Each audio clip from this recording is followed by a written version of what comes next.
कल जो हम लोग पढ़े थे, कल का जो क्लास था उसमें हम लोग डाइजेस्टिव सिस्टम जो है ना वो समाप्त किए थे। कल डाइजेस्टिव सिस्टम समाप्त हुआ था और डाइजेस्टिव सिस्टम में ही से ही रिलेटेड कुछ और पोर्शंस हैं या फिर रिलेटेड कुछ जो भाग है उसको भी यहाँ पर हम देख लेते। ऐसे तो ये आपका सामान्यतः बायोकेमिस्ट्री में देखा जाता था, लेकिन इसको देखने से फायदा क्या होगा कि हमारा जो है ना यहाँ डाइजेस्टिव सिस्टम से जो जुड़ा हुआ है तो हमको कुछ उसमें मदद मिल जाएगा। उसमें हम लोगों को जानना था विटामिन और प्रोटीन और मिनरल्स के बारे में, है ना। कार्बोहाइड्रेट, प्रोटीन, फैट, इसको जो है ना अलग से हम लोग पढ़ लेंगे जब बायोकेमिस्ट्री पढ़ेंगे उसमें देख लेंगे। अभी फिलहाल जो है हम लोग विटामिन और मिनरल्स के बारे में थोड़ा सा देख लेते हैं। आप लोग को शुरुआत में ही बताए थे कि विटामिन और जो मिनरल्स है भोजन का वो उसको डाइजेस्ट करने का जरूरत नहीं पड़ता है, बल्कि वो एब्जॉर्ब हो जाता है उसी रूप में जिस रूप में हम उसको लेते हैं। ठीक है, जिस रूप में वो हमारे भोजन में होता है उसी रूप में वो डायरेक्ट ब्लड या लिम्फ में चला जाता है, या सर्कुलेटिंग फ्लूइड जिसको बोल रहे हो आप उसमें चला जाता है।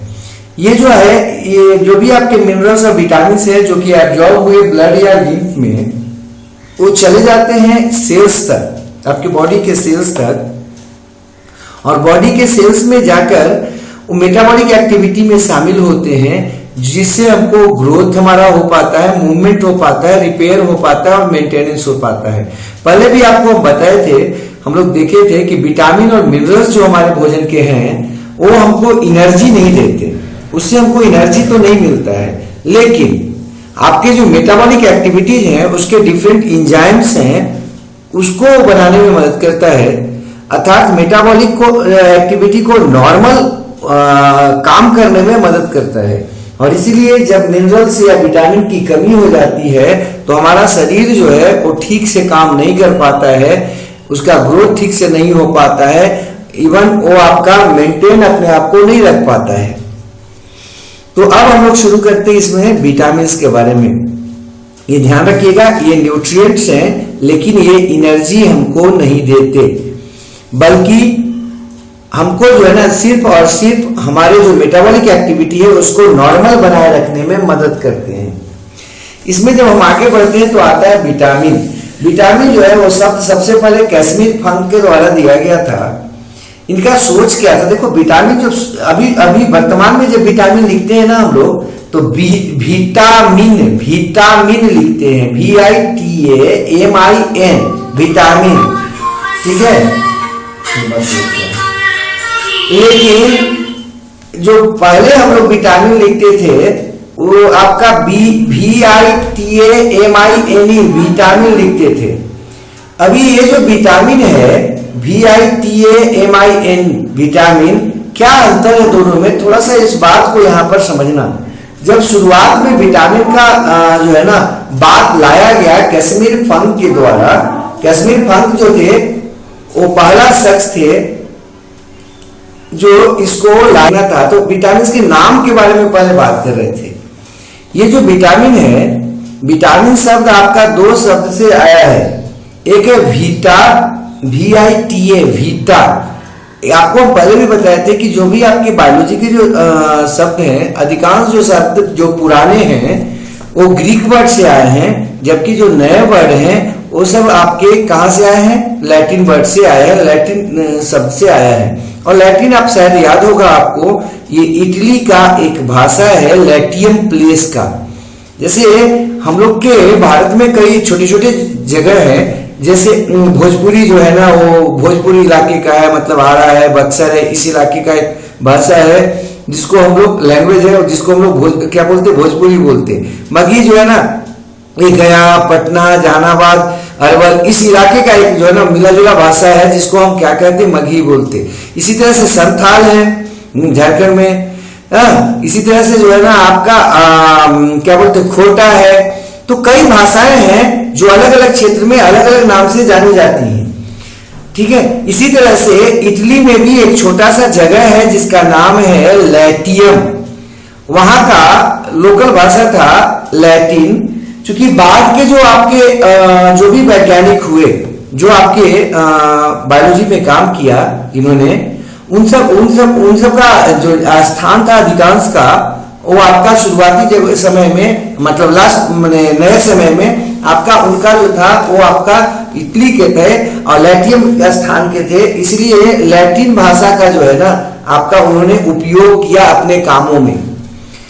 अब ये जो लैटिन भाषा है वो इंग्लिश भाषा नहीं है, लेकिन उसका मतलब निकलता है इंग्लिश में। जैसे यहाँ पर भीटा देखो, भीटा जो है ना वो लैटिन वर्ड है जिसका मतलब होता है लाइफ, जीवन, और एमीन का मतलब होता है केमिकल, मतलब जीवन के लिए आवश्यक केमिकल या जीवन केमिकल, रसायन। इसलिए विटामिन जो शब्द दिया गया था इसका मतलब रखा गया था जीवन के लिए आवश्यक रसायन, जीवन रसायन। बाद में लोगों के दिमाग में ये बात था या आया था, कैस्मियर पंत के द्वारा बताया गया कि एमीन जो है ना वो सभी विटामिन में एमीन पाया जाता है। इसलिए एमीन ग्रुप में NE जो है ना वो जोड़ के रखा गया। शुरू में यही सोचा जाता था कि विटामिन जो होता है, देखो विटामिन में शुरुआत में कैसे लिखे हैं, MINE लिखे हैं, शुरुआत में MINE लिखते थे, उसमें एमीन सब में होता है जो कि जीवन के लिए आवश्यक है। लेकिन बाद में ये देखा गया कि सभी के सभी विटामिन जो होते हैं उसमें एमीन नहीं होता है, अतः जो सफिक्स E है उसको हटा दिया गया और उसके जगह पर क्या रखा गया, केवल विटामिन रखा गया। अमीन जो था, विटामिन जो था उसको E हटाकर केवल विटामिन कर दिया गया और अब यहाँ पर विटामिन में से E जो आपका सफिक्स था वो हटा दिया गया। ये इस बात को हटाने में मदद किया है या बताया कौन इस बात को कि इसको हटा दिया जाए, जेसी ड्रूमंड का जो है ना रिकमेंडेशन आया था और उसी के आधार पर पूरे संसार में इसको मान लिया गया कि चलो एमीन सब में नहीं है, इसलिए एमीन ठीक नहीं है। यहाँ पर एमीन का मतलब ऐसे रसायन ही होता है, तो चलो E हटा देते हैं।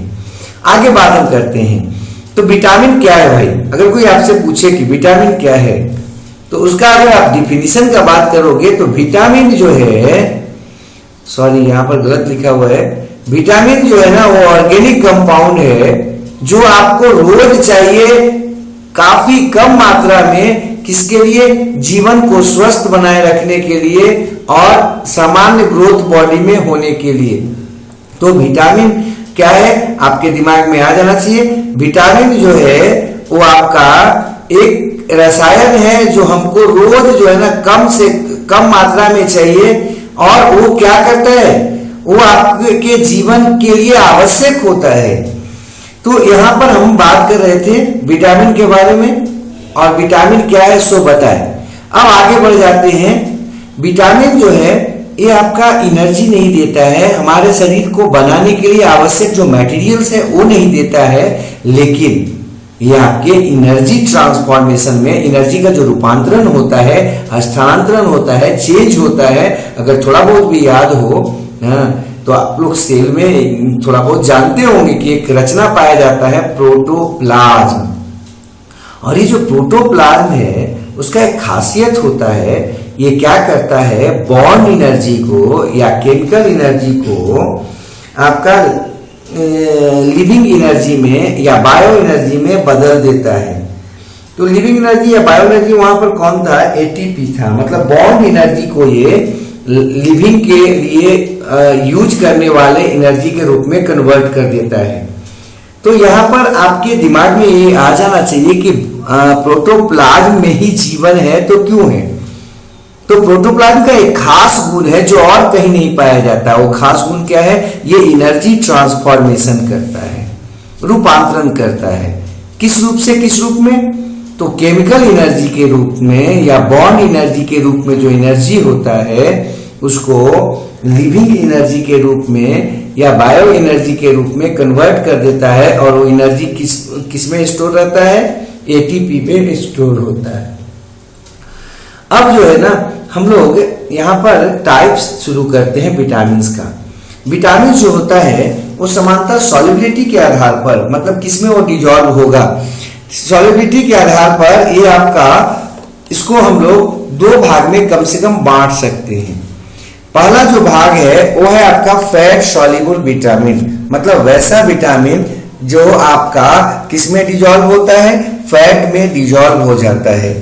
ठीक है। और दूसरा जो विटामिन है वो है आपका वाटर सॉल्युबल, अर्थात तो वैसा विटामिन जो आपका डिजॉल्व किसमें हो सकता है, तो आपका वाटर में डिजॉल्व हो सकता है, फैट में डिजॉल्व नहीं होता है। अब इन दोनों में क्या अंतर है, तो हम लोग अंतर को सबसे पहले देख लेते हैं इनका, कि इन सब में अंतर क्या है। तो नीचे एक समरी अब है अगला, कि डिफरेंसेस बिटवीन क्या fat soluble vitamin and water soluble vitamin. तो शुरुआत करते हैं अब हम लोग फैट सॉल्युबल विटामिन और किसमें, वाटर सॉल्युबल विटामिन में। फैट सॉल्युबल जो विटामिन होता है और वाटर सॉल्युबल विटामिन जो होता है उसमें थोड़ा सा डिफरेंस है। पहला डिफरेंस तो ये है कि वाटर सॉल्युबल वाटर में ही क्या होगा, सॉल्युबलाइज्ड होगा या डिजॉल्व होगा, अर्थात ट्रांसपोर्टेशन अगर होगा इसका बॉडी में तो वाटर के थ्रू होगा। लेकिन फैट सॉल्युबल जो विटामिन होते हैं वो चूंकि आपका फैट में सॉल्युबल होता है, तो जब भी आपका ट्रांसपोर्टेशन होगा बॉडी में या स्टोरेज का बात आएगा तो किस में होगा, फैट में होगा। अगला बात जो लिख रहे हैं कि ये जो है ना आपका एब्जॉर्ब होता है सेल के द्वारा डायरेक्टली। वाटर सॉल्युबल जो विटामिन होते हैं और जब भी एब्जॉर्ब होगा तो डायरेक्ट एब्जॉर्ब हो जाएगा, किसके द्वारा, सेल के द्वारा डायरेक्ट एब्जॉर्ब हो जाएगा। फिर अगला बात जो लिखे हैं यहाँ पर कि ये जो आपका फैट सॉल्युबल है उसके लिए क्या होना चाहिए, फैट होना चाहिए। आपको बताया ना कि बिना फैट का ट्रांसपोर्ट नहीं हो सकता है, तो इसके लिए फैट चाहिए। नेक्स्ट लिखे हैं कि ये जो आपका वाटर सॉल्युबल होता है विटामिन, वाटर सॉल्युबल विटामिन में आपका कोई प्रिकर्सर नहीं होता है। प्रिकर्सर मतलब इसको बनाने वाला है ना, कोई पहले से हमको आइडिया नहीं है उसके प्रिकर्सर्स के बारे में कि कोई इसको बनाने वाला होता है। और मतलब रॉ मटेरियल इसको बोल सकते हैं। प्रिकर्सर का मतलब अगर दिक्कत ज्यादा है तो रॉ मटेरियल बोला जा सकता है। तो रॉ मटेरियल इसका नहीं मालूम हम लोगों को है। लेकिन फैट सॉल्युबल जो विटामिन होता है, जो भी फैट सॉल्युबल विटामिन होते हैं उनका रॉ मटेरियल पाया जाता है, मतलब प्रिकर्सर्स होता है जिससे वो बनाए जाते हैं या बनते हैं। नेक्स्ट है, ये हमारे बॉडी में स्टोर नहीं हो सकता है। कौन स्टोर नहीं हो सकता है, वाटर सॉल्युबल विटामिन जो है ना सामान्यतः स्टोर नहीं होता है। हाँ, उतना ही आपके बॉडी में रहता है जितना से आपका जो है ना डेली काम चल जाए। थोड़ा बहुत कुछ विटामिन है जो आपका स्टोर हो सकते हैं। विटामिन बी कॉम्प्लेक्स में थोड़ा बहुत है जो स्टोर हो सकता है। ऐसे जनरल वे में अगर आपसे पूछा जाए तो वाटर सॉल्युबल विटामिन जो है हमारे बॉडी में स्टोर नहीं होते हैं, और अगर हम ज्यादा ले लेते हैं इनको तो यूरिन के थ्रू बाहर आ जाते हैं, मतलब हमारे बॉडी से बाहर निकल जाते हैं। लेकिन ये जो फैट सॉल्युबल विटामिन हैं ये हमारे बॉडी में स्टोर होते हैं और ये हमारे बॉडी से बाहर समानता नहीं होते अगर ज्यादा मात्रा में भी हो। अधिकांश जो आपका फैट सॉल्युबल विटामिन होता है उनका अधिकांश मात्रा जो है ना आपके लीवर में स्टोर होता है। अब आगे बढ़ते, इसलिए इनका कमी जो है ना समानता, चूंकि ये स्टोर रहते हैं लीवर में, तो जब भी आपके बॉडी में कमी होता है तो ये लीवर से वो लीवर इसको फिर से भेज देता है ब्लड में और पूरा हो जाता है। मतलब कि इसकी कमी की संभावना काफी कम होती है, किसका, फैट सॉल्युबल विटामिन का। अगर इसकी कमी हो गई इसका मतलब कि आप बहुत दिन से या ज्यादा दिन से क्या कर रहे थे, आप उस विटामिन का यूज नहीं कर रहे थे। इधर आ जाते हैं वाटर सॉल्युबल विटामिन में। वाटर सॉल्युबल जो विटामिन होता है उसका डिफिशियंसी जो होता है तुरंत कम और हो सकता है, तुरंत वो कम हो सकता है, डिफिशियंट हो सकता है और तुरंत पूरा हो सकता है। क्यों भैया, वो वाटर तो पूरे बॉडी में 70% से ऊपर है, हर जगह वाटर है, तो तुरंत क्या होगा, स्थान पे पहुंच जाएगा। लेकिन फैट सॉल्युबल विटामिन जो है, चूंकि इसका ट्रांसपोर्ट फैट के द्वारा होता है, इसलिए इसकी डिफिशियंसी जो होती है लंबे समय लगता है उसको क्या होने में, ठीक होने में। अब कौन कौन सा विटामिन जो है वो आपका विटामिन वाटर सॉल्युबल में आता है और कौन कौन सा विटामिन है जो आपका फैट सॉल्युबल में आता है। तो पहला बात हम करते हैं वाटर सॉल्युबल में। वाटर सॉल्युबल में दो विटामिन है जो आपके लिए महत्वपूर्ण है या इसमें आते हैं। एक है vitamin B complex. B complex में आपका 8 विटामिन आता है। तो जो है ना आपका विटामिन बी कॉम्प्लेक्स और विटामिन सी, मतलब करीब करीब 9 हो गए विटामिन।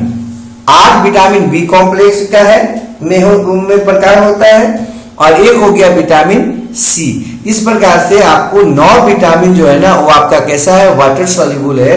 जबकि आपके पास बाकी जो विटामिन बचे, vitamin A, vitamin D, vitamin E, vitamin के, ये चारों जो है वो फैट सॉल्युबल है। अब याद कैसे रखोगे कि कौन सा आपका वाटर सॉल्युबल है और कौन सा फैट सॉल्युबल है?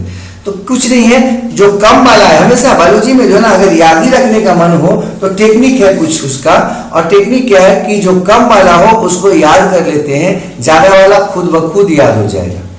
जैसे इसमें कम कौन है, तो कम आपका है कौन विटामिन, आपका fat soluble, vitamin A, vitamin D, vitamin E, vitamin के, एडिक, हाँ एडिक, ADEK। विटामिन एडिक जो होता है वो आपका कौन सॉल्युबल होता है, फैट सॉल्युबल होता है। जबकि आपका जो विटामिन बी और vitamin C, vitamin B complex और विटामिन सी, ये वाटर सॉल्युबल होते हैं। संख्या जो है फिर से आपको बोल दे रहे हैं, इसमें आपका 4 ही संख्या है। इधर आ जाओ तो 4 से के दुगना से एक ज्यादा, तो 4 है 1, 8 है 1, 9, 4 का दुगना कितना हो गया, 8 हो गया, 8 हो गया, और एक और जोड़ दो उसमें 9 हो जाता है। तो 8 जो है ना विटामिन बी कॉम्प्लेक्स हो गए और 1 हो गया विटामिन सी, तो टोटल इसमें 9 हो गए। इसमें फैट सॉल्युबल में 4 हो गए। अब हम यहाँ के बाद चूंकि ये अंतर था, आगे बढ़ जाते हैं। आगे अगर बढ़े तो पहला हम लोग शुरू करते हैं विटामिन, वैसे विटामिन जो वाटर सॉल्युबल है। वाटर सॉल्युबल में अगर बात करें तो सबसे महत्वपूर्ण वाटर जो है आपका वो विटामिन बी कॉम्प्लेक्स है। ठीक है, विटामिन बी कॉम्प्लेक्स जो होता है उसमें टोटल 8 प्रकार के विटामिन पाए जाते हैं। अब यहाँ पर हम सबके बारे में पढ़ने के लिए एक टेबल बना लेते हैं। उस टेबल का कुछ जो है ना हेडिंग दिया हुआ है, नेम, पहला जो आपका कॉलम होगा उसमें नेम ऑफ विटामिन रखेंगे, दूसरा में RDA, है ना।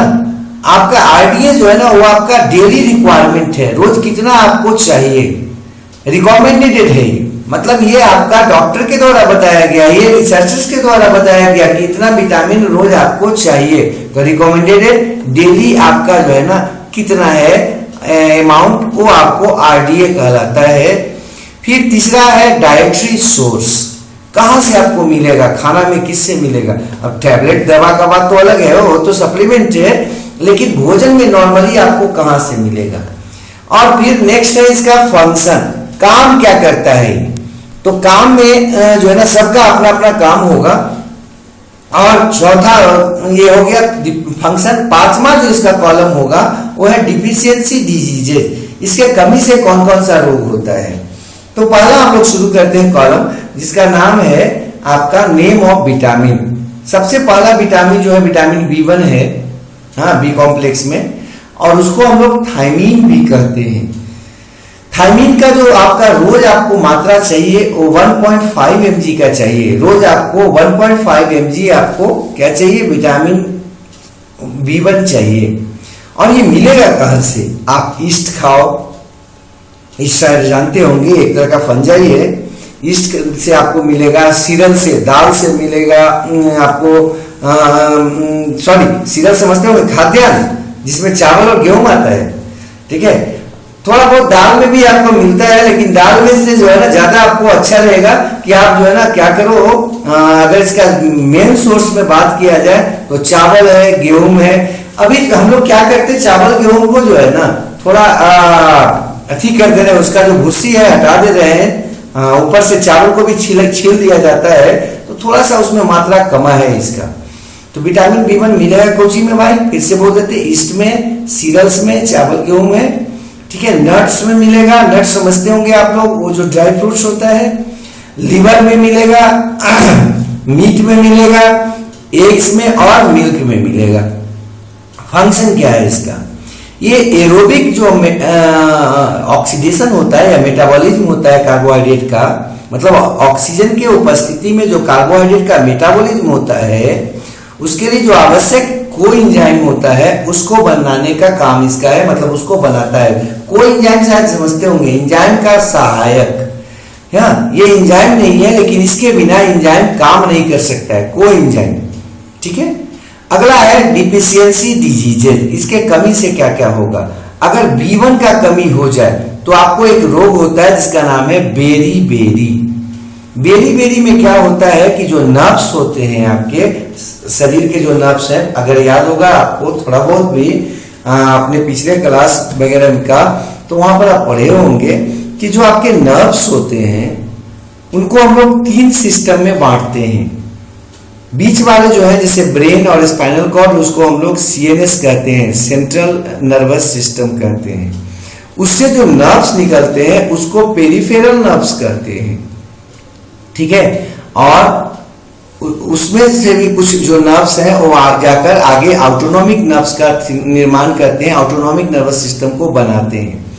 तो यहाँ पर जो पेरिफेरल आपका नर्व्स है उसमें क्या होता है, इन्फ्लेमेशन होने लगता है और वो धीरे धीरे काम करना बंद करने लगते हैं।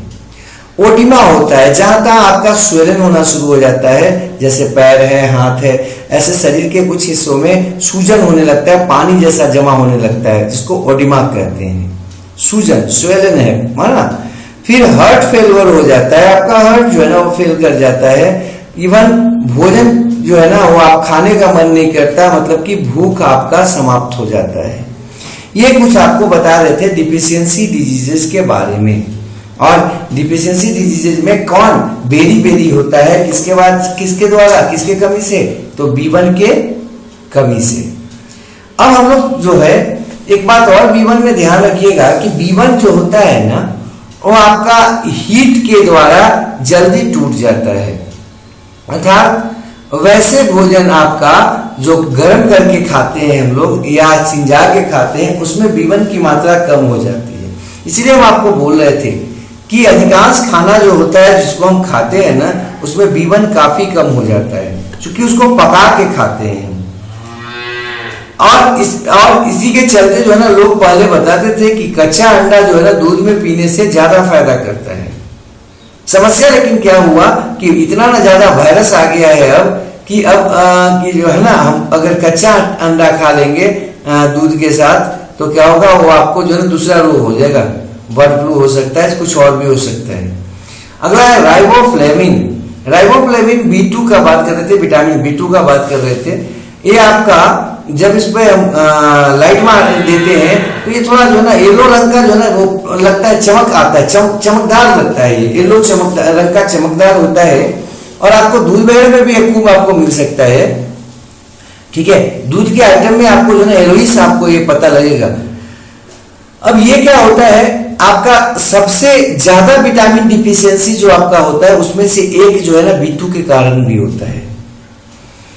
ये आपका योगर्ट में पाया जाता है, दही में, मिल्क में, लीवर में, पल्सेस में, दाल वगैरह में, है ना। फिर अंडा में, लीफी वेजिटेबल्स में और ईस्ट में। देखो होल ग्रेन्स में मतलब साबुत, जैसे साबुत अनाज का मतलब समझ रहे होंगे आप लोग, जिसको हम लोग फुला उला के खाते हैं ना, या कच्चा जो खाते हैं ना पूरा का पूरा, मैंने बिना पिसा हुआ, हाँ साबुत अनाज बोल रहे हैं। तो खैर इसमें एक बात ध्यान रखना है कि देखो इसमें कोई भी विटामिन के बारे में पूछा जाए सोर्स, तो 2 चीज बोलोगे तो गलत होने की संभावना 90% तक नहीं है। पहला मीट में या मीट प्रोडक्ट में, और दूसरा मिल्क में या मिल्क प्रोडक्ट में। विटामिन सी को छोड़कर, विटामिन सी जो है ना दूध में काफी कम, न के बराबर पाया जाता है, क्योंकि हम गर्म कर देते हैं इसलिए उसमें ज्यादा आपको नहीं रहेगा। लेकिन बाकी जो है ना वो आपको काफी मात्रा में पाया जाता है।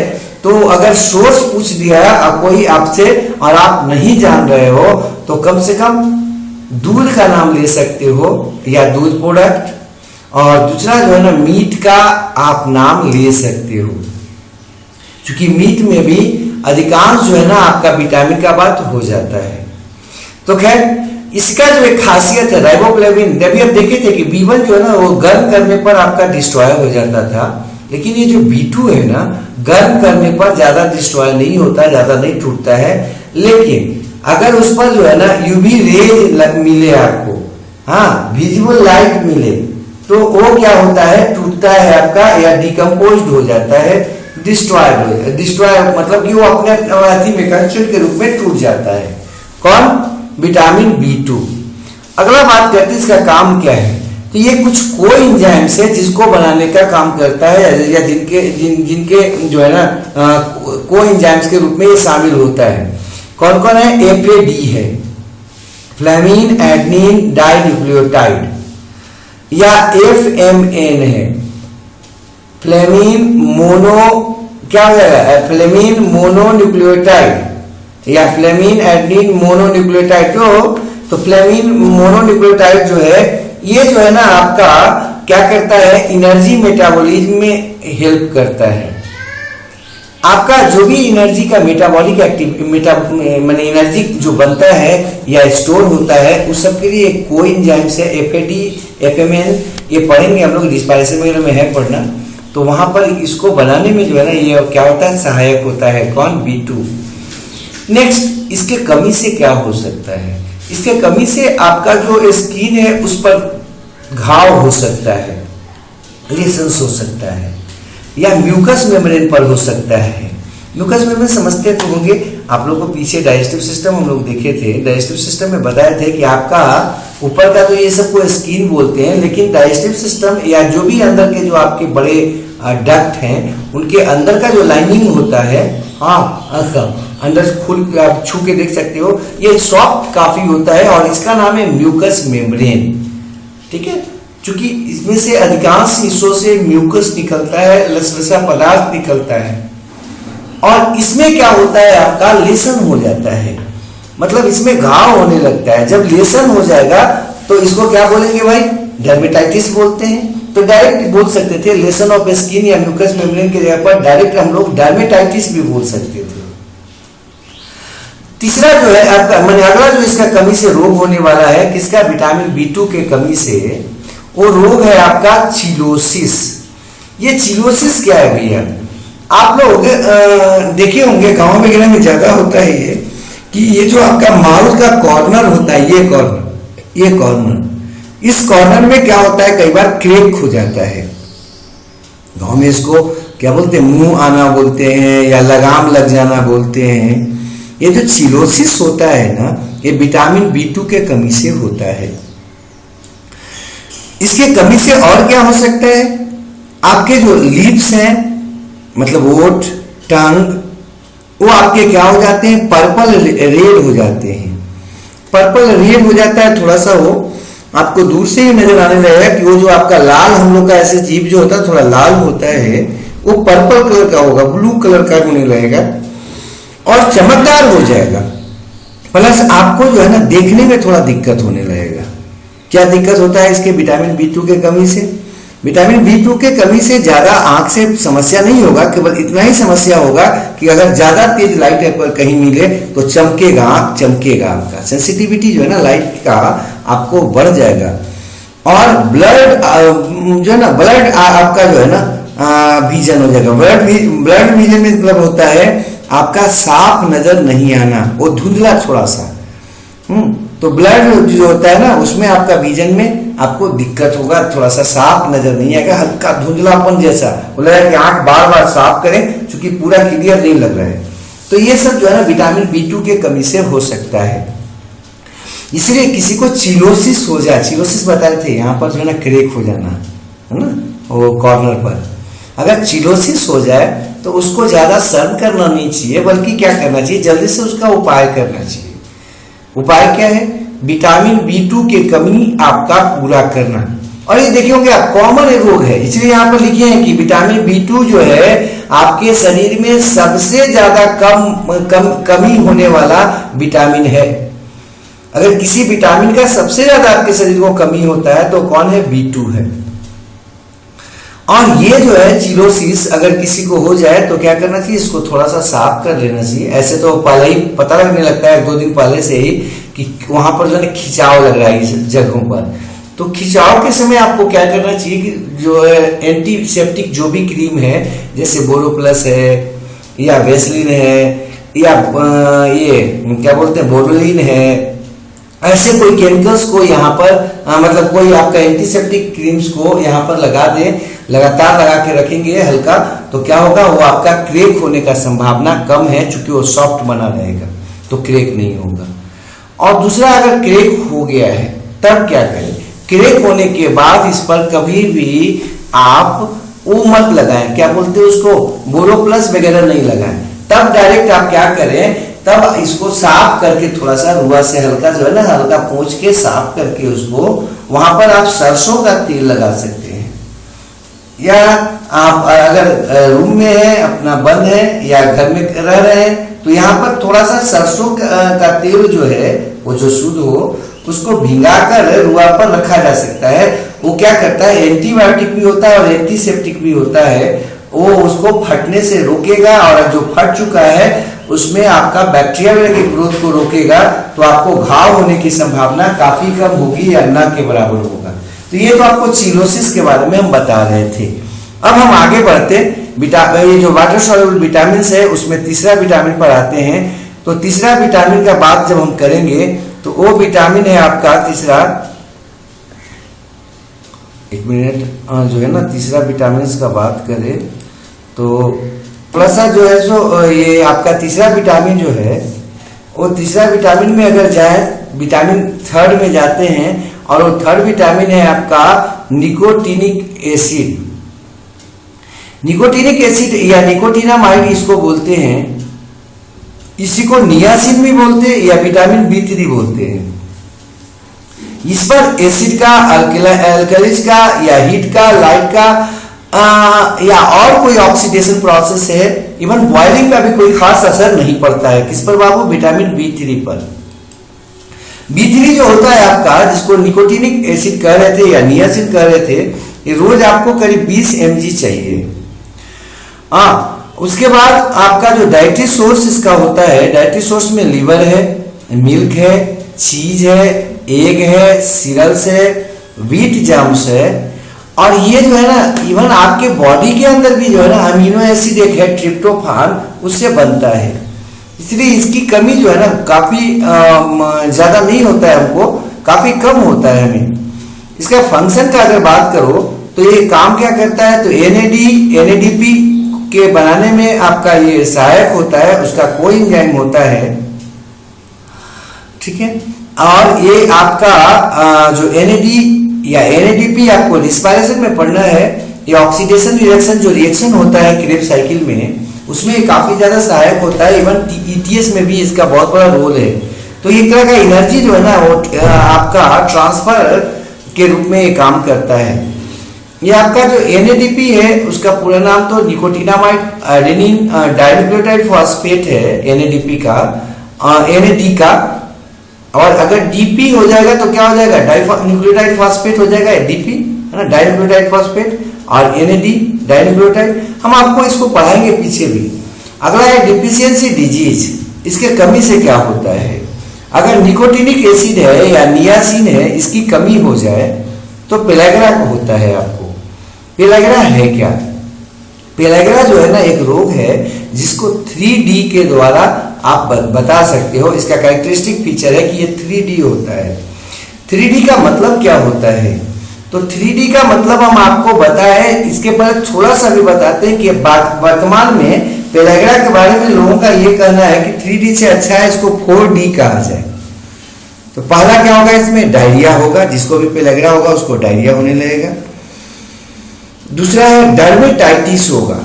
डर्मेटाइटिस आपको बताए थे कि आपका स्किन वगैरह जो है ना उसमें से आपका क्या होना, इन्फ्लेमेशन हो जाना, क्रैकिंग होना, वो आपका डर्मेटाइटिस में आता है, इन्फ्लेमेशन हो जाना स्किन पर।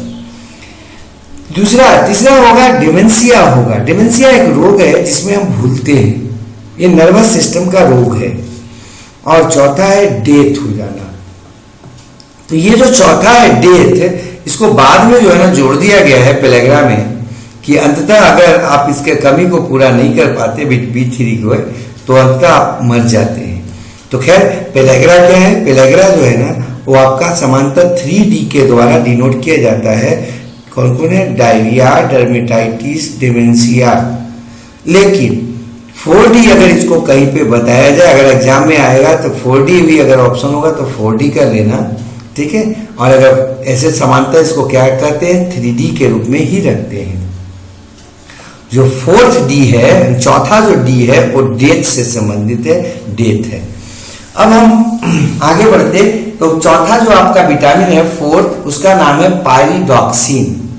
ये जो पायरिडॉक्सिन विटामिन है इसको हम लोग क्या बोलते हैं, B5 भी बोलते, B6 भी बोलते, सॉरी B6 भी बोलते हैं। B5 पैंटोथेनिक एसिड है, आगे देखेंगे हम। हाँ, तो ये B5 आपका 6 जो विटामिन है जिसको पायरिडॉक्सिन कह रहे हैं, ये आपका RDA रोज हमको जो है ना 2 mg कर चाहिए रोजाना, हमारे अपने आवश्यकता अनुसार हमको 2 mg रोज ये चाहिए। ये पाया कहाँ जाता है, ये ईस्ट में पाया जाता है, लीवर में पाया जाता है, मीट में पाया जाता है, सीरियल्स में पाया जाता है, ये एग योग में पाया जाता है, इवन लेग्यूम्स में पाया जाता है, और कहाँ आपके वेजिटेबल्स में पाया जाता है। ये इसका काम क्या है बाबू, ये काम करता है कुछ कोएंजाइम्स है जो आपका अमीनो एसिड मेटाबॉलिज्म में इन्वॉल्व होता है, पायरिडॉक्सल फॉस्फेट, उसके निर्माण में ये सहायक होता है। कौन, विटामिन B6 या पैराडॉक्सिन या पायरिडॉक्सिन जिसको बोलते हैं विटामिन, वो आपका यहाँ पर इन्वॉल्व होता है। पायरिडॉक्सल फॉस्फेट के एंजाइम जो है ना वो उसके निर्माण में आपका शामिल होता है, कोएंजाइम के निर्माण में।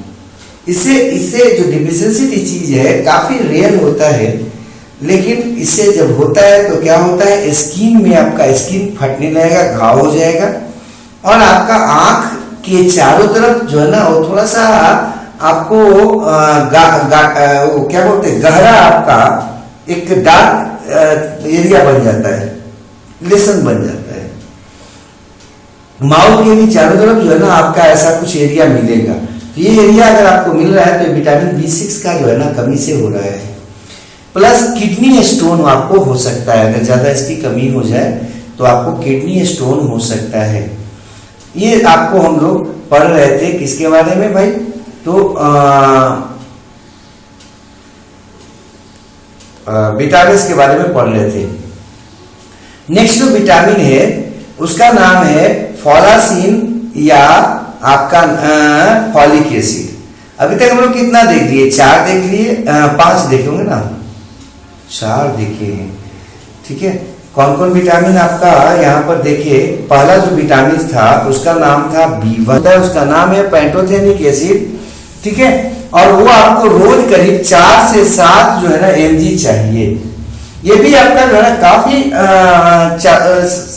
आपके भोजन में मिलेगा।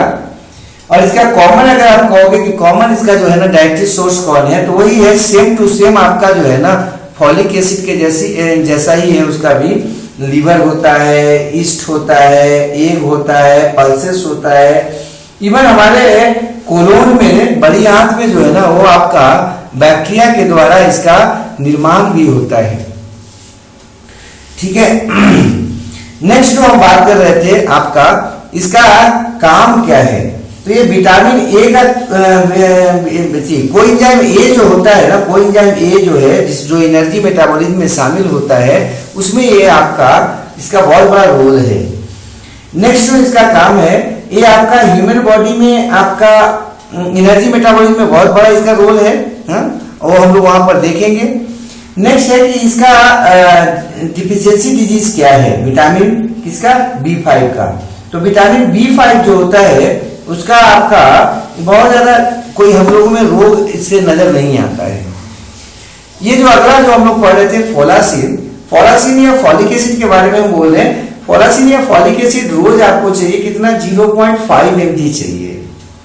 इसका डाइटरी सोर्स कौन हो जाएगा, लीवर हो जाएगा, ईस्ट हो जाएगा, ग्रीन लीफी वेजिटेबल्स है, कुछ आपका फॉलिक एसिड है, प्लस ये हमारे बॉडी में कोलोन से भी जो है ना आपका कोलोन जो है आपका उसमें आपका बैक्टीरिया से सिंथेसाइज्ड होता है।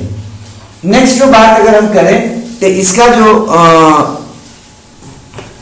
फॉर्मेशन होता है वो फॉर्मेशन आपका न्यूक्लिक एसिड कोएंजाइम के रूप में होता है, जो न्यूक्लिक एसिड को बनाने में और अमीनो एसिड मेटाबॉलिज्म में आपका ये शामिल होता है।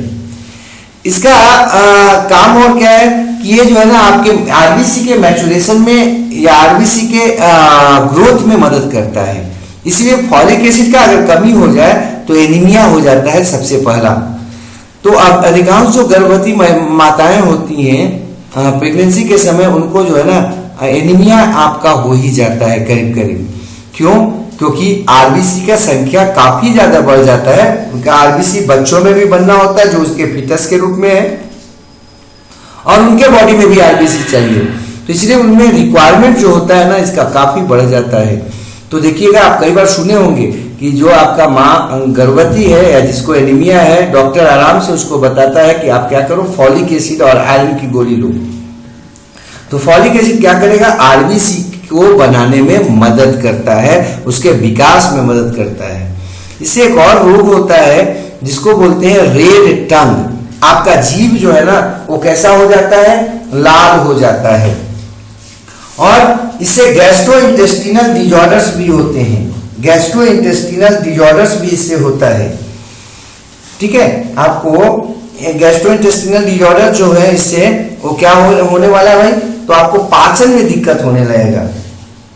ठीक है, नेक्स्ट हम लोग बात करते वो है साइनाकोबालामीन। साइनाकोबालामीन जो है ना इसको विटामिन B12 भी कहते हैं। तो B12 भी जो है ना काफी महत्वपूर्ण है आपके आरबीसी के निर्माण में, और इसलिए इसके भी जो है ना कमी से ढेर सारे रोग में एक रोग होता है एनीमिया, जिसको पर्नीशियस एनीमिया बोलते हैं। अब ये आपका जो हम पढ़ रहे थे इसको B12 के बारे में, ये रोज कितना चाहिए, तो ये 0.003 mg जो है ना रोज चाहिए। इसका डाइटरी सोर्स क्या है, लीवर है, एग है, ठीक है, और प्लस डेयरी प्रोडक्ट्स है। हम आपको पहले भी बताए थे कि कुछ समझ में अगर नहीं आए तो आंख बंद करके आप ये बता देना कि ये आपका जो है ना डेयरी प्रोडक्ट से मिलेगा, और किससे मिलेगा, मीट से मिलेगा, लिवर से मिलेगा। कोई भी विटामिन के बारे में तो आपको चांस है कि वो सही हो जाएगा। नेक्स्ट बात बता रहे थे कि ये प्लांट्स में एकदम नहीं होता है, विटामिन B12 जो है ना वो आपका प्लांट्स में नहीं होता है, ये थोड़ा सा दिमाग में रखिएगा। अब हम बात करते हैं साइनाकोबालामीन के क्या काम है। साइनाकोबालामीन जो होता है वो आपका कोएंजाइम के निर्माण में आपका सहायक होता है, प्लस इसके मदद से फैट का और ग्लाइकोजन का क्या होता है, सिंथेसिस होता है। मतलब जो फैट और ग्लाइकोजन का सिंथेसिस के लिए कोएंजाइम बनता है वो उसके बनने के लिए विटामिन B12 काफी आवश्यक होता है। प्लस मेटाबॉलिज्म जो होता है अमीनो एसिड का उसमें भी इसके कोएंजाइम जो है ना सहायक होते हैं। यहाँ पर अगर थोड़ा सा याद होगा, डाइजेशन जब हम लोग पढ़ रहे थे तो डाइजेशन में पढ़े थे कि सारा का सारा विटामिन जो है ना वो आराम से एब्जॉर्ब हो जाता है। एक विटामिन B12 भी है जो आराम से एब्जॉर्ब नहीं होता था। इसको एब्जॉर्ब होने के लिए इंट्रिंसिक फैक्टर का सिक्रीशन करना पड़ता था, या इंट्रिंसिक फैक्टर आता था, और वो इंट्रिंसिक फैक्टर इसके साथ जुड़कर तब इसका एब्जॉर्प्शन हो पाता था, और वो भी क्या, स्मॉल इंटेस्टाइन के लास्ट पार्ट से, मतलब इलियम में करीब करीब जाके इसका एब्जॉर्प्शन हो पाता था। तो इसका एब्जॉर्प्शन जो है ना आपके इंटेस्टाइन में थोड़ा क्या बोलते हैं, सबसे ज्यादा मुश्किल से होने वाला है बाकी विटामिन के तुलना में। इससे क्या रोग हो सकता है इसके कमी से, इसके कमी से नर्व डिजॉर्डर्स हो सकते हैं, पर्नीशियस एनीमिया हो सकता है। पर्नीशियस एनीमिया जो है वो ब्लड में पढ़ लेंगे हम। अगला है बायोटीन या विटामिन H या विटामिन B7। ये जो विटामिन B7 है या जिसको बायोटीन बोल रहे हो, ये आपका 0. जो है ना 1 से 0.2 mg चाहिए, मतलब काफी कम मात्रा में चाहिए। ये हमारे वेजिटेबल्स के रूप में पाया जाता है, वेजिटेबल्स में पाया जाता है, मीट में पाया जाता है, एग में पाया जाता है, लेग्यूम्स में और ईस्ट में पाया जाता है।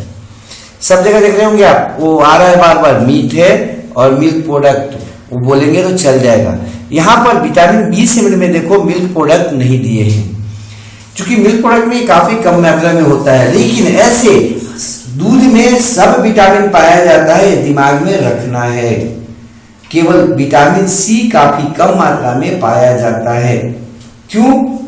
आप कोई पूछे कैसे प्रमाण दोगे इसका, तो छोटा बच्चा का जो विकास होता है उसमें उसका विकास आपका जो शुरुआती दिनों में होता है केवल माँ के दूध से ही होता है।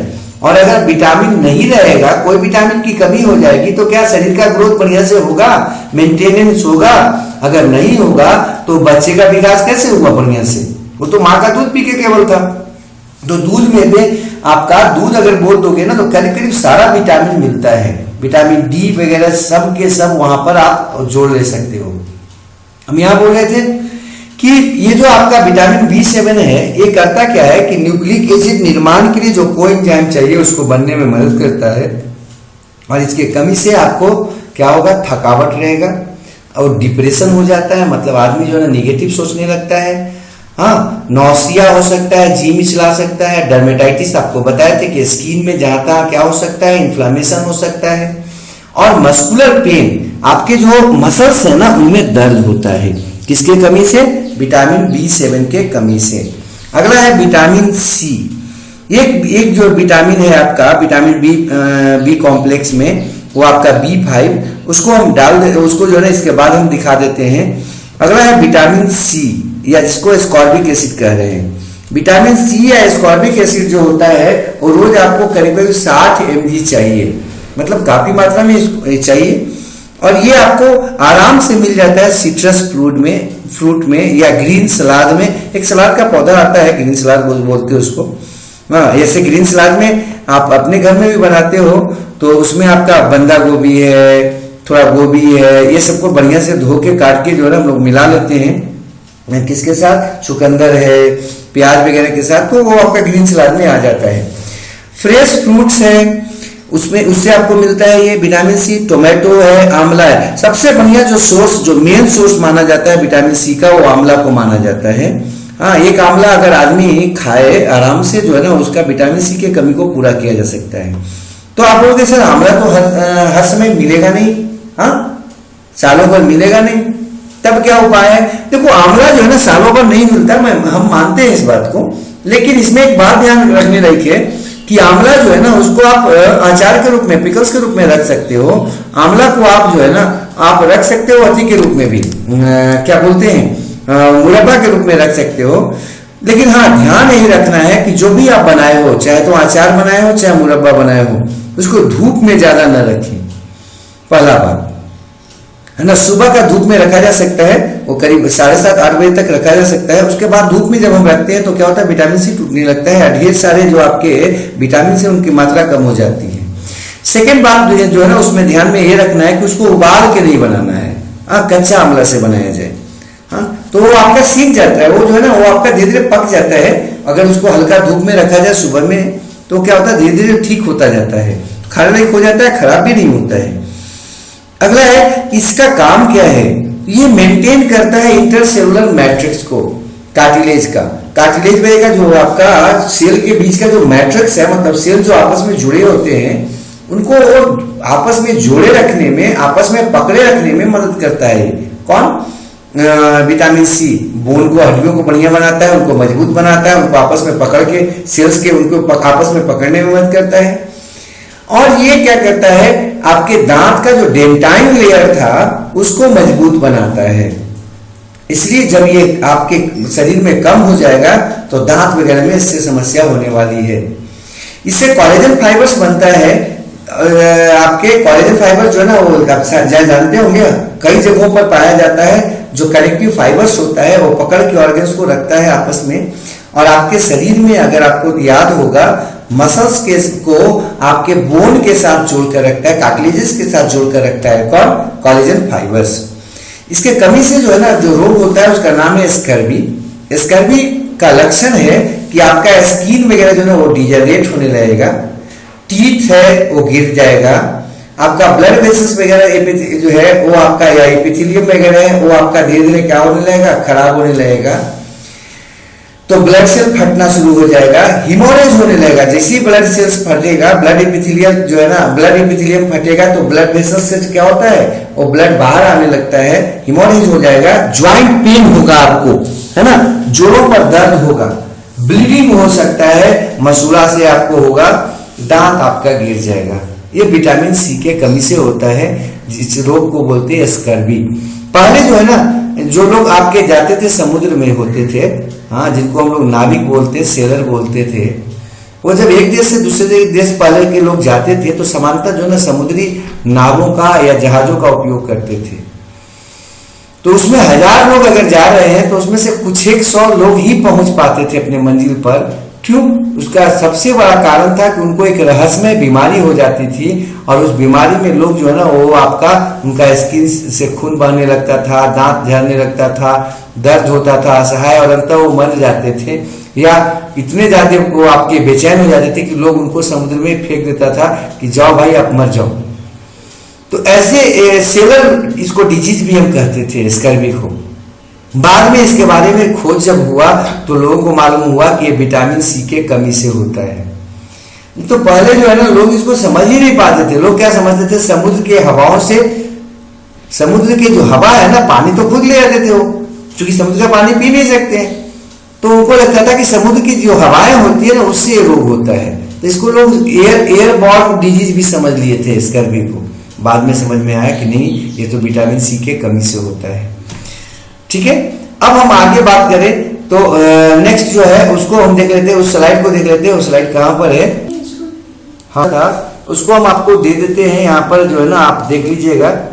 ये आपका B5 के बारे में था, पैंटोथेनिक एसिड या विटामिन B5 है ना, ये आपका जो है ना वहां पर नहीं था, इसको आप कर लेंगे। नेक्स्ट हम बात कर रहे थे, अगला जो विटामिन है वो है फैट सॉल्युबल विटामिन। तो अभी जो हम लोग पढ़ रहे थे इसके बारे में, वाटर सॉल्युबल विटामिन के बारे में, वो विटामिन की संख्या कितनी थी? कुल आपकी 8 थी, वो दिमाग में रखिएगा। और एक जो था 9वां, वो आपका विटामिन सी था। अब हम लोग आते हैं फैट सॉल्युबल विटामिन के बारे में। जस्ट दुगना, फैट सॉल्युबल विटामिन कितना? 4, और वाटर सॉल्युबल कितना? 9। 8 + 1 विटामिन बी कॉम्प्लेक्स कितना? 8, और एक हो गया क्या? Vitamin C. अब हम लोग बात करते हैं फैट सॉल्युबल विटामिन में। ये इंपॉर्टेंट विटामिन है। ऐसे तो ढेर सारे विटामिन को लोग अब जो है ना विटामिन बना दिया गया है, लेकिन आपके दिमाग में ये आ जाना चाहिए कि जो है ना जो फैट सॉल्युबल विटामिन है उसमें आपका सबसे महत्वपूर्ण विटामिन कौन है? वाटर सॉल्युबल विटामिन में कौन महत्वपूर्ण है? तो कम से कम विटामिन बी कॉम्प्लेक्स और सी हो गया। विटामिन बी कॉम्प्लेक्स में ध्यान रखना है कि विटामिन बी कॉम्प्लेक्स में कितना आ गया? 8, और एक हो गया आपका कौन? Vitamin C. अब आते हैं फैट सॉल्युबल में। फैट सॉल्युबल विटामिन के बारे में हम लोग जानते होंगे, अभी बताए थे आपको कि वैसे विटामिन जो फैट में डिजॉल्व होता है, फैट में ही सॉल्युबल होता है, उसको बोलते हैं फैट सॉल्युबल विटामिन। इसमें ADEK होता है। विटामिन ए जो होता है उसको रेटिनॉल कहते हैं, और ये रोज आपको 1 mg चाहिए करीब। ये पाया कहाँ जाता है? कॉर्ड में, कॉर्ड लिवर वायर में, है ना। सी में शार्क में पाया जाता है, सी का मछली है सब, ठीक है। शार्क का लिवर में मिलेगा, मिल्क में मिलेगा, बटर में, और तो और हमारे बॉडी में भी सिंथेसाइज्ड हो सकता है, हमारे बॉडी में भी बन सकता है। कहां पर बनेगा भाई? तो कोलोन में आपका जाकर बन जाएगा। नेक्स्ट जो आपका बात कर रहे थे हम, सॉरी कोलोन बोल रहे थे हम, क्या बोले? विटामिन ए जो है ना कैरोटीन से बनता है, और वो आपके बॉडी में, बॉडी सेल्स के द्वारा बनाया जाता है। और ये आपका जो है येलो पिगमेंट के जो आपके फ्रूट्स हैं उसमें पाया जाता है। जो भी आपका कैरोटीन है, कैरोटीन कहाँ पाया जाएगा? तो जो येलो फ्रूट्स है जो आपका उसमें पाया जाता है, जैसे मैंगो है, पपाया है, कैरोट है, या कुछ लीफी वेजिटेबल्स में भी ये पाया जाता है। तो समांतर जो आपका पीला फल होता है उसमें आपका कैरोटीन पाया जाता है, और उस कैरोटीन से आपके बॉडी के अंदर भी ये बनता है। फंक्शन क्या है इसका भाई? फंक्शन जो है ना ये आपका देखने में मदद करता है। क्यों? क्योंकि ये रोडोप्सिन बनाता है। रोडोप्सिन पिगमेंट आपको बताए थे शुरुआत से, कुछ लोग किए होंगे क्लास, कुछ लोग नहीं किए होंगे। अगर किए होंगे तो बताए थे कि आपका जो रेटिना होता है आई में, सबसे अंदर का लेयर, रेटिना आपका 2 प्रकार के सेल्स को रखता है, एक रॉड सेल और एक कोन सेल। रॉड सेल का जो आपका पिगमेंट्स होता है उसका नाम है रोडोप्सिन। रोडोप्सिन जो होता है वो क्या करता है? रोडोप्सिन आपको ब्लैक एंड व्हाइट मतलब दिन में देखने में मदद करता है। रॉड सेल से रात में अधिकांश लोग इसमें नहीं होंगे, नए होंगे, इसलिए हम बता देते हैं कि देखो आपके जो आपका रेटिना है, रेटिना में कितने प्रकार के सेल बता रहे हैं? तो रेटिना में आपका 2 प्रकार का सेंसरी सेल्स होता है जो देखने में हमको मदद करता है, आई बॉल के अंदर होता है। पहला आपको बता रहे हैं रॉड सेल, दूसरा कोन सेल। रॉड सेल जो होता है वो रात में दिखने में मदद करता है, डीम लाइट में, जबकि कोन सेल जो होता है वो दिन में देखने में मदद करता है, मतलब ब्राइट लाइट में। तो ये जो रॉड सेल होता है उसका जो पिगमेंट होता है उसका नाम है रोडोप्सिन, जबकि कोन सेल का एडोप्सिन था, वो पढ़े थे हम सब। ये रोडोप्सिन जो है ना अगर ना बने तो क्यों नहीं बनेगा भाई? विटामिन ए के कमी से नहीं बनेगा, और जब ये नहीं बनेगा तो रात में आपको देखने में दिक्कत हो जाएगा, पहला चीज। दूसरा चीज आपका आंख जो है ना सूखा हुआ हो जाएगा ये। तो खैर यहाँ पर हम क्या बोले, ये आपका विजुअल पिगमेंट रोडोप्सिन को बनाने में मदद करता है, जो रॉड सेल में पाया जाता है रेटिना में, और आपको दिखने में रात में मदद करता है। दूसरा इसका काम है एपिथेलियल सेल्स को बनाना। एपिथेलियल सेल्स मतलब कि स्किन वगैरह जो है, म्यूकोसा मेम्ब्रेन है, ये सबको बनाए रखने में, उसको मेंटेन करने में मदद करता है, मतलब पेंटिंग डेंटिंग में मदद करता है। प्लस ये आपका इसके मदद से म्यूकोस पॉलीसेक्राइड्स वगैरह बनता है। अगला इससे कमी से क्या होता है, जीरोप्थैल्मिया, जिसको हम लोग ड्राई आई बोल रहे थे। और दूसरा इसके कमी से होता है नाइट ब्लाइंडनेस, मतलब रात में आपको देखने में दिक्कत होता है। इसके ज्यादा लेने से रोग होने वाला है। अब लोग इसमें ज्यादा लेने से रोग बता रहे हो, देखो जो भी आपके फैट सॉल्युबल विटामिन हैं उनके बारे में बताया था कि ये स्टोर होते हैं आपके बॉडी में, और जब भी ये स्टोर होंगे बॉडी में तो क्या होगा, इनके ज्यादा मात्रा में होने पर आपको रोग हो जाता है। जबकि वाटर सॉल्युबल जो विटामिन बताए थे उसके बारे में बताया था कि वैसे विटामिन जो होते हैं वो आपके बॉडी में काफी कम मात्रा में न के बराबर जमा होते हैं। विटामिन बी कॉम्प्लेक्स कुछ जमा होते हैं, इसलिए उनका जो है ना जमा होने से कोई खास रोग नजर नहीं आता है, बड़ी कम है, बड़ी रेयर केस में आपको रोग नजर आ सकता है। यहां पर जो बता रहे हैं कि इसके कमी से जो है ना आपको रोग हो जाता है। किसके कमी से भाई? विटामिन ये फैट सॉल्युबल विटामिन के कमी से। तो इसके अधिकता से भी रोग होता है, जबकि वाटर सॉल्युबल जो विटामिन होते हैं उसके अधिकता से रोग बड़ी कम ना के बराबर होता है, उसके कमी से रोग होता है मेनली। तो यहां पर इसलिए एक कॉलम और बढ़ गया है, वो कॉलम क्या है, diseases if taken in excess, है ना, अगर ज्यादा लिया जाए तो होने वाला रोग। पहला है हेडेक, हाँ, ज्यादा अगर आप विटामिन ए ले लेते हो, हम आपको उसमें भी बताए होंगे, जो लोग नहीं होंगे वो सुन ले कि अगर विटामिन ए का टैबलेट आपको सरकार के यहाँ से मिलता है, ऐसे फ्री मिलता है, तो अगर मिल रहा है तो उसको ज्यादा मत खाया कीजिए। शुरुआत में सरकार इसको बंटवाती थी, वो आपका छोटा छोटा गोली आता था जो मुलायम मुलायम जैसा लगता था, रबर जैसा कुछ महसूस होता था, अंदर उसमें विटामिन ए भरा होता था, उसको सरकार बंटवाती थी। क्योंकि ये जो रोग था ना, ये कॉमन रोग था, रात में नजर नहीं आना, इसको लोग नयन सुख बोलते थे।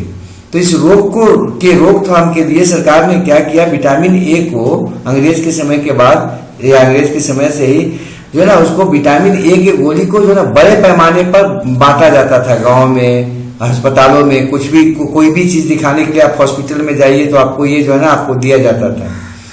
तो लोग क्या करते थे, इसको खूब खाते थे।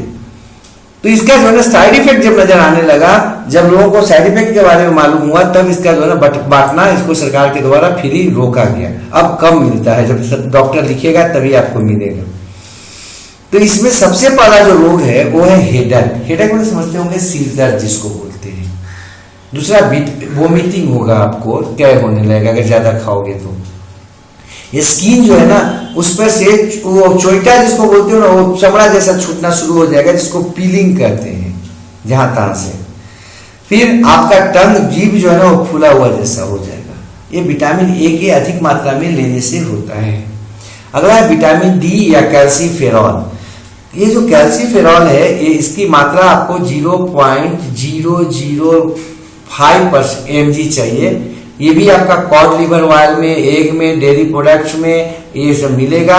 और तो और हमारे स्किन पे भी ये बन जाता है, किसके मदद से, यूवी किरण जो होता है वो जब आपके स्किन पर पड़ता है, और एक विशेष कोलेस्ट्रॉल है जिसका नाम है 7-डिहाइड्रो कोलेस्टेरॉल। सब कोलेस्ट्रॉल से नहीं बोलेंगे, एक विशेष कोलेस्ट्रॉल है जिसका नाम है 7-डिहाइड्रोक्सी कोलेस्टेरॉल।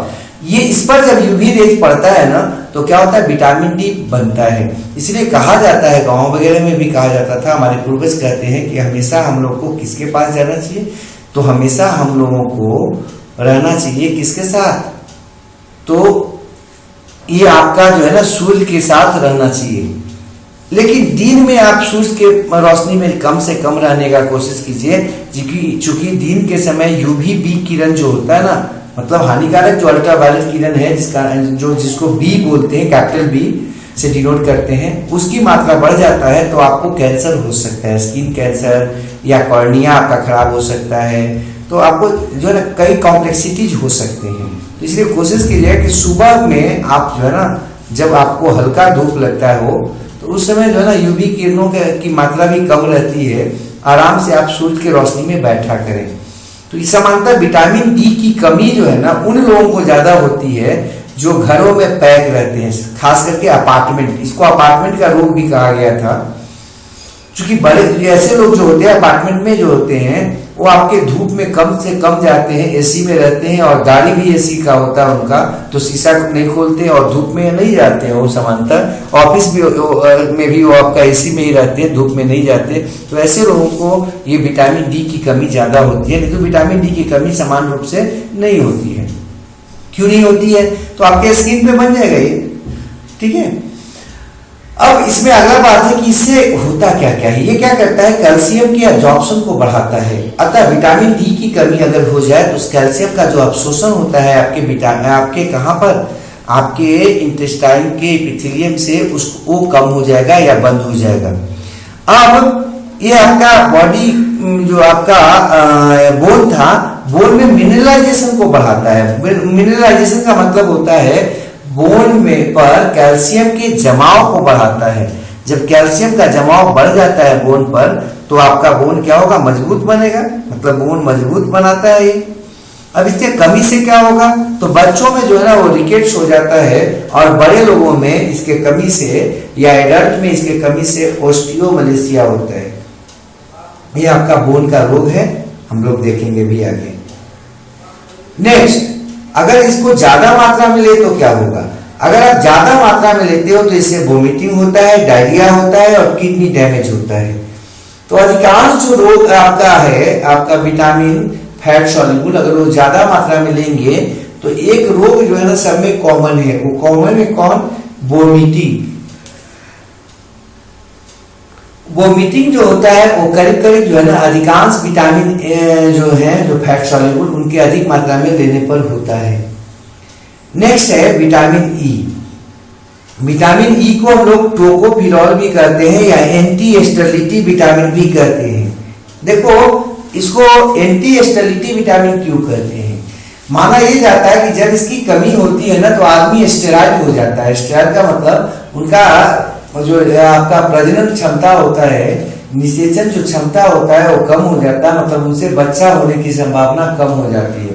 इसलिए इसको एंटी स्टेरिलिटी बोलते हैं, मतलब कि स्टेरिलिटी को रोकने वाला, हाँ, फर्टिलिटी को बढ़ावा देने वाला। हाँ, नेक्स्ट इसका बात जो है वो है कि ये जो है आपका पाया कहाँ जाता है। ये पाया जाता है, चाहिए कितना रोज, 10 mg। ये पाया जाता है लीफी वेजिटेबल्स में, जैसे आपका क्या हो गया, पालक का साग हो गया, फिर धनिया हो गया, ऐसे कुछ में। ये आपका होल सीरियल ग्रेन्स में भी पाए जाते हैं। इसलिए हम बार बार हम कह रहे हैं कि अभी हम लोग को जो रोग हुआ है ना, या होने जो लगा है ज्यादा, रोग होने का कारण क्या है। रोग होने का कारण जो है ना कहीं हमारा खान पान जो है ना बदला है। पहले जो हमारे पूर्वज होते थे वो पूर्वज क्या करते थे, वो एकदम जो है रूखा सूखा का बात करते थे, बार बार रूखा सूखा खा के। हाँ, हमारे दादाजी या आपकी दादी जो होंगी या फिर नाना नानी अगर आपके होंगे तो बताएंगे आपको या बताते होंगे कि पहले के लोग जो है ना वो चावल और क्या सब्जी खा के आराम से जो है ना बुलंद रहते थे, माठा भात खा के वो बुलंद रहते थे, क्योंकि वो लोग जो है ना वो जानते थे विटामिन कब कैसे टूट सकता है और कैसे ज्यादा रहेगा, प्रोटीन की मात्रा कैसे हमको ज्यादा मिलेगी। आजकल हम लोग क्या करते हैं, चावल को भी छील देते हैं, पॉलिश चावल खाते हैं, है ना। वो जो आपका तेल होता है डबल रिफाइंड ट्रिपल रिफाइंड खाते हैं, सरसों का तेल। वो लोग क्या करते थे, सरसों का तेल राख खाते थे, मतलब सरसों को पिलवा दिए और उसी को खाते थे। तो उसमें काफी मात्रा में जो है ना उनको पौष्टिकता मिलता था, पौष्टिक न्यूट्रिएंट्स मिल जाते थे। पहले के लोग जो होते थे वो आटा जो होता था उनका वो चक्की का होता था, जिसमें मिनरल्स और विटामिन जो है ना काफी मात्रा में होता था। लेकिन आजकल का जो आटा होता है वो आपका इलेक्ट्रिक चक्की में पीसा जाता है। इलेक्ट्रिक चक्की में पीसे जाने के कारण उसके ढेर सारे मिनरल्स जो है ना वो आपके खराब हो जाते हैं, इवन विटामिन खराब हो जाते हैं। और इसलिए ये दोनों आटा को आप खा के देखना, एक वैसा आटा जो चक्की पे पीसा गया हो और उसी गेहूं का वैसा आटा जो आपका जो है ना इलेक्ट्रिक चक्की पर पीसा गया हो, दोनों को खा के दोनों का रोटी अलग अलग देखिएगा, आपको टेस्ट में पता लग जाएगा किसका टेस्ट ज्यादा अच्छा है किसका खराब है। अगर टेस्ट ज्यादा है, अच्छा है, तो इसका मतलब क्या है, उसमें मिनरल्स की मात्रा ज्यादा है, उसमें न्यूट्रिएंट्स की मात्रा ज्यादा है, जो आपके टेस्ट बड को स्टिमुलेट कर रहा है। तो कोशिश हम लोगों को करना चाहिए कि हमारा जो आटा हो वो आपका वैसे चक्की में पीसा गया हो जिसका आपका जो रोटेशन होता है वो धीमा होता है या कम होता है। आखिर वो जो आपका चक्की होता है इलेक्ट्रिक चक्की का या फिर मशीन से जो पीसा जाता है उसमें आपका क्या हो जाता है कि आटा जो है ना वो खराब हो जाता है या गर्म हो जाता है काफी ज्यादा। तो उसका कारण क्या है, उसमें रोटेशन काफी ज्यादा होता है। हाँ, उसका जो चक्की है वो काफी तेज नाचता है, जिसके चलते जो है ना वो आप वहां पर जो है ना हीट पैदा ज्यादा होता है, और हीट पैदा होने के कारण क्या होता है, उसके मिनरल्स और विटामिन जो है ना वो खराब होने लगते हैं। अब हम आगे बढ़ते हैं, तो इसके कमी से क्या क्या होगा। तो सबसे पहले तो इसका बात कर रहे हैं, ये एंटीऑक्सीडेंट का काम करता है।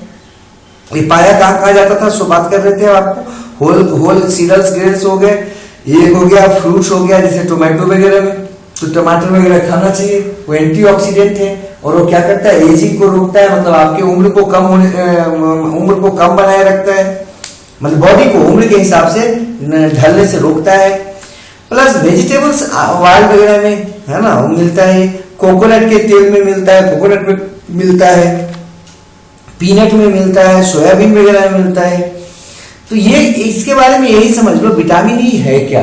विटामिन ई आपको जवान बनाए रखता है ना, मतलब ये आपका फर्टिलिटी में मदद करता है, आपके शरीर में चमक पैदा करता है, आपके शरीर को यंग बनाए रखता है।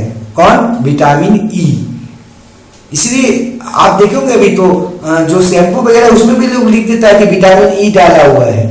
शरीर पर लगाने वाला जो लोशन होता है उसमें लिख देता है लोग कि विटामिन ई डाला हुआ है, मतलब चमक आएगा शरीर पर, विटामिन ई है इसमें। तो हम लोग खाने से ज्यादा अब लगाने पर ध्यान देने लगे हैं।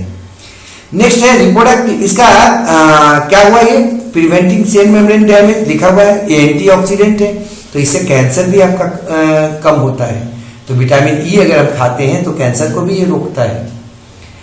अब इसका जो है ना डिफिशियंसी रोग में आ जाते हैं, रिप्रोडक्टिव फेलियर, आप देख रहे हो ना, रिप्रोडक्शन उसका जो है ना कैपेसिटी कम हो जाता है। मसल डिजेनरेशन, आपके मसल्स टूटने लगेंगे, और तो और आरबीसी जो है ना वो आपका डिस्ट्रक्ट होने लगता है इसके कमी से। किसके कमी से बाबू? विटामिन ई के कमी से, क्योंकि इसका सेल जो है ना ये आपका मेम्ब्रेन डैमेज होने लगता है। नेक्स्ट, इसका डिजीज क्या होगा अगर ज्यादा लेते हैं, तो सामान्यतः इसका जो है ना ये आपका डिजीज नहीं होता है इसके आप अधिकता से, लेकिन तब भी आप बिना मतलब का कोई भी विटामिन न खाएं, चाहे आपका फैट सॉल्युबल हो चाहे वाटर सॉल्युबल हो, कोई भी विटामिन बिना मतलब का हम यूज नहीं करें। नेक्स्ट जो विटामिन है फैट सॉल्युबल में वो विटामिन के है। विटामिन के जो होता है वो 0.07 से लेकर 0.14 mg तक चाहिए आपको रोजाना।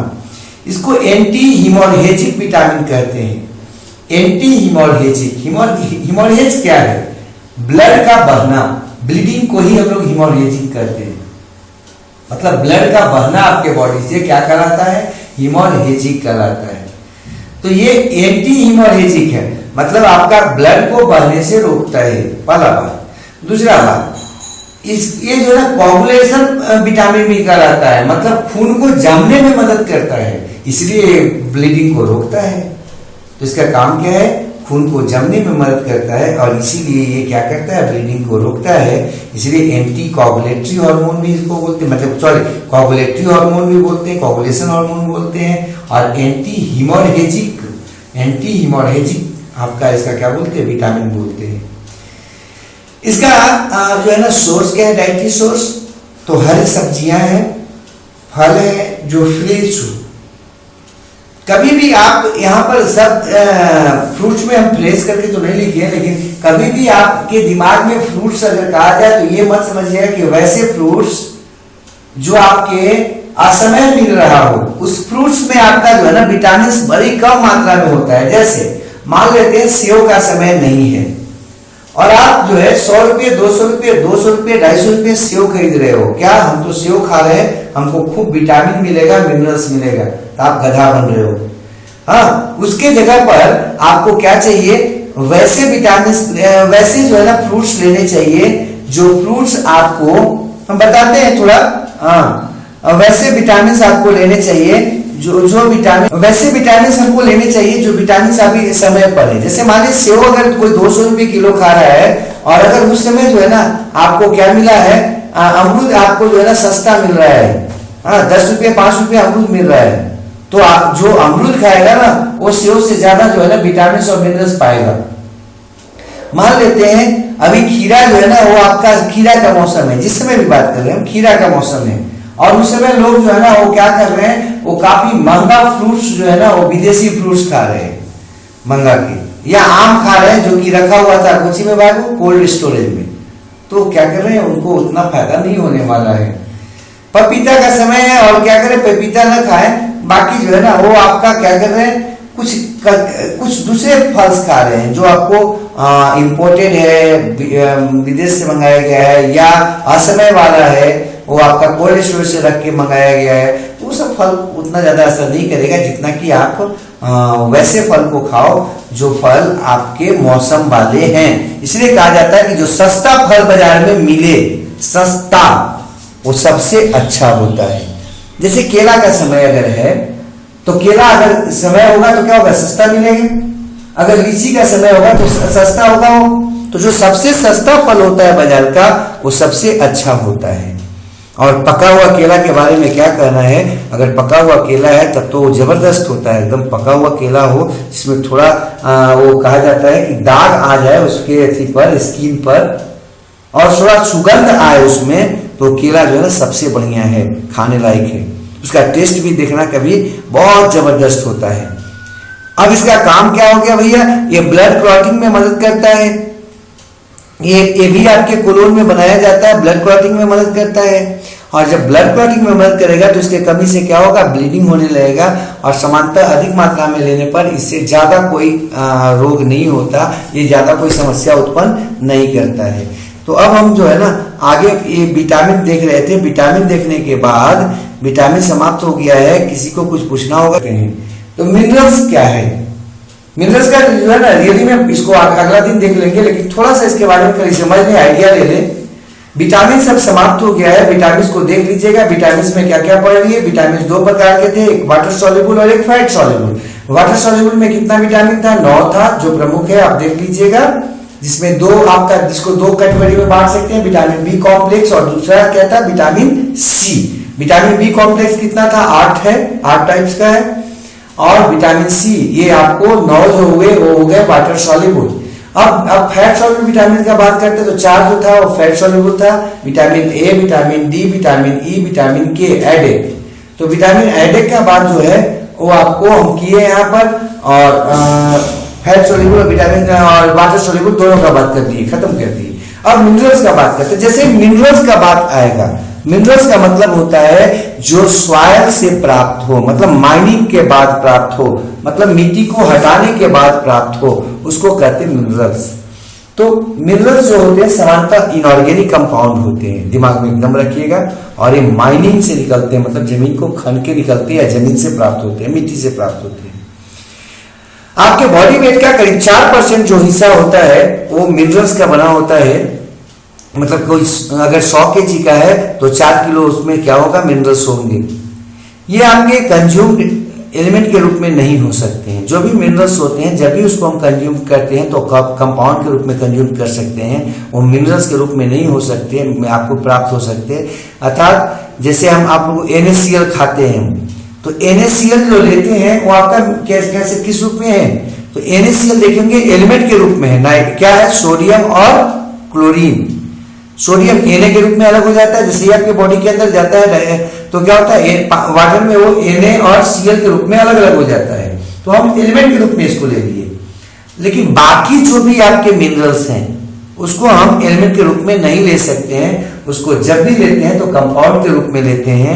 जैसे कैल्शियम है, तो कैल्शियम आप मिनरल्स के रूप में लेना है अगर, तो एलिमेंट के रूप में आप नहीं ले सकते हो।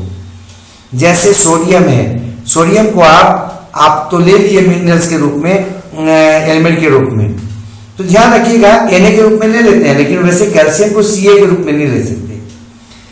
अब हम आगे बढ़ते ये जो है ना, ये आपको प्राप्त होता है, आपको क्या है, ये आयरन है, आयरन को F के रूप में नहीं ले सकते, आप कंपाउंड के रूप में ले सकते हो। अब ये हमको हमारे बॉडी में आपको बताया था कि विटामिन के साथ साथ मिनरल्स भी डाइजेस्ट नहीं होता है, वो उसी फॉर्म में एब्जॉर्ब हो जाता है जिस फॉर्म में आप लेते हो या जिस फॉर्म में आपके न्यूट्रिएंट्स के अंदर होता है। समानता जो मिनरल्स होता है वो दो प्रकार का होता है, डेली रिक्वायरमेंट के आधार पर उसको हम दो भाग में बांटते हैं। एक जो होता है वो करीब करीब 100 जो है ना आपका कई 100 mg से ज्यादा चाहिए आपको करीब, और दूसरा जो होता है ना वो आपका कुछ mg चाहिए, कुछ 100 mg अगर चाहिए तो मैक्रो हो जाएगा, काफी ज्यादा मात्रा में पाया जाने वाला है या आवश्यक है, उसको बेसिक एलिमेंट कहते हैं या मैक्रो एलिमेंट या मैक्रो न्यूट्रिएंट्स कहते हैं। ये जो मिनरल्स होते हैं जो आपका चाहिए वो हमेशा 100 से ऊपर चाहिए, ध्यान रखिएगा। इनमें आपका सोडियम होता है, पोटेशियम है, क्लोरीन है, कैल्शियम है, मैग्नीशियम है, फास्फोरस है और सल्फर है। ये जो मिनरल्स का बात करते हैं मनुष्य का बात कर रहे हैं, इसमें प्लांट वगैरह का बात नहीं कर रहे हैं, इसलिए प्लांट में कुछ और हो जाएगा इसका मात्रा, किसका, बेसिक एलिमेंट का या मैक्रो एलिमेंट्स का। मनुष्य में आपको कितना बता रहे हैं, तो मनुष्य में आपका 7 है, ध्यान रखिएगा, प्रमुख sodium, potassium, chlorine, calcium, magnesium, phosphorus, sulphur, ये 7 जो है वो आपका सबसे इंपॉर्टेंट मैक्रो एलिमेंट्स हैं। दूसरा है ट्रेस एलिमेंट्स या माइक्रो एलिमेंट्स, या इसी को माइक्रो न्यूट्रिएंट्स भी कहते हैं। तो वैसे एलिमेंट्स या वैसे न्यूट्रिएंट्स जो आपको काफी कम मात्रा में चाहिए, है ना, काफी कम मात्रा में, काफी कम mg में चाहिए, फ्यू mg चाहिए रोज, तो उसको कहते हैं हम क्या, ट्रेस एलिमेंट्स। करीब 25 प्रकार के एलिमेंट्स हैं, मिनरल्स हैं जो आपको चाहिए लेकिन काफी कम मात्रा में चाहिए। उसमें से जो है ना कुछ प्रमुख है यहाँ पर लिखे हैं, जैसे आयरन है, जैसे मैग्नीज है, हाँ मैग्नीशियम, देखिए मैग्नीशियम क्या है, मैक्रो न्यूट्रिएंट्स है, मैग्नीज जो है ना वो आपका माइक्रो न्यूट्रिएंट्स है।